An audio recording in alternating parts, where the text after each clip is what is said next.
Hello, good morning, and welcome to the fourth and final day, the Friday of the 2021 Summer Torpids. Oh, meanwhile, we've got Trinity who have stopped rowing. Oh, let's stick on Trinity. Have they bumped the crew? They've bumped the barge, have they? Or they had a crab? Now, this could be really interesting. Let's focus on Trinity, because if there's going to be a bump, it's going to be there. Oh, now this is really interesting. They've hit the moored boats, and St. Bennett's will now be going for the row past. What drama is this? Unexpected drama in Women's Division 7. So Bennett's might actually avoid spoons because they've rowed the course and they've rowed past Trinity. What a fortune turnaround now. Teddy Hall are now also going for the row pass as Trinity resume rowing. Wow, oh no, they're going to head straight back again for another moored boat. Oh no, seconds before disaster. Oh dear. No, and they're not going to make that. Oh, I do hope they're okay. Oh dear. So I think what Trinity need to do now is they just need to take a second to just reassess, calm down, get themselves sorted, and then they'll be able to row on and complete their race. Yeah, they're looking a little bit demoralised. They should be able to push off and keep going if they can.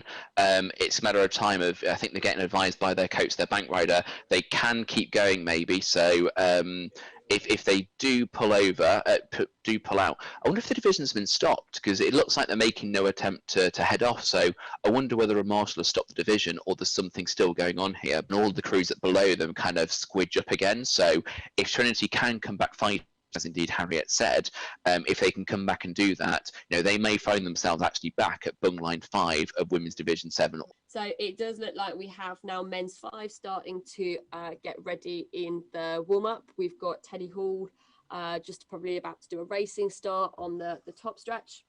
And I think also Pembroke have boated as well and should be coming through the gut at some point. Okay, so the crews in men's division 6, as you can see on the screen, we've got on bungline 1, Regent's Park M1.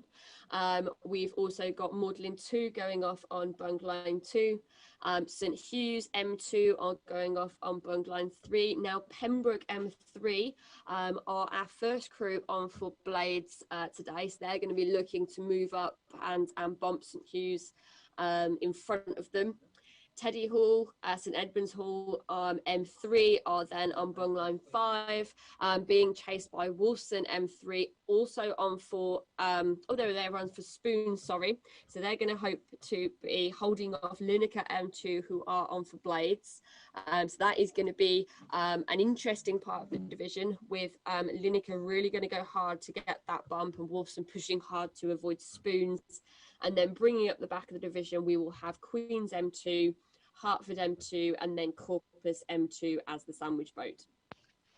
Yep, absolutely, indeed. Yep, so we've just got a couple of crews warming up on the top stretch. So we've got Pembroke, who are the crew with the white blades, wearing various shades of pink.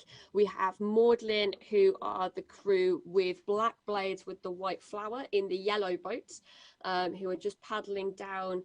That's absolutely fine. And then I think Wolfson are coming down, and I think their cooks may be wearing wolf ears. I can't quite tell. It might just be some reflection of a GoPro. We are just coming up to that was the 5-minute gun that has just gone. So crews will be starting to row down to get attached. And we do have Pembroke also rowing down towards their bungline, which is bungline 4. Yeah. Now I remember spinning onto the bunglines can be a bit of a tricky situation, because not only you're often doing a reverse spin to get onto the bungline, you're also having to do it very close to the bank and try and make sure that none of the crews going around you get anywhere close, and nor do you obscure them. And as you said earlier on in the stream, it looks fairly wide, but actually when you're down at the river, it is not a very wide stretch at all. So yeah, I can't see any reason why the 1-minute gun. Oh, there we go. I think that was just the 1-minute gun there. Yeah, there we go. Puff of smoke there. Yeah, no, they have just managed to get themselves straight there. Unfortunately, with a second to go, my goodness. Second to go, which is really not ideal, but they have sort of got it back together and are starting to have a reasonably clean start there. But it does look like Magdalen 2 just had that better start. Pembroke 3 taking a really nice and tight line, but touching the rudder quite a lot. So it's really just about keeping that nice straight line, but they are definitely walking on St Hugh's 2, who are just holding them, but Pembroke are starting to get a little bit close to that wall. I hope that the Cox is aware of that just as they come around that apex. But it does look like Pembroke is starting to walk on Hughes, but as we come around the corner, that Pembroke Cox does have to be careful. I hope she knows what she's doing. I'm sure she does. And it looks like they've got the bump and they have cleared. So well done to Pembroke for that. And I believe that is blades for Pembroke M3. I mean, Pembroke taking it very close under Donington Bridge. The river does get a bit shallow there, so you have to be very careful not to scrape the blade on the bottom of the river. And we have a 3-boat sandwich as well as we come into the gut, and possibly one leaving the gut as well. It is all happening. So Wolfson are walking and trying to make a move on Teddies, who are holding them valiantly. And I think Lineker have just closed that sandwich and by bumping Wolfson. And Wolfson now need to go on and really make the move on Teddies. But that might not have been a successful bump. And I don't quite know what Lineker are doing there. I hope they are clearing. Yes, they are. Good.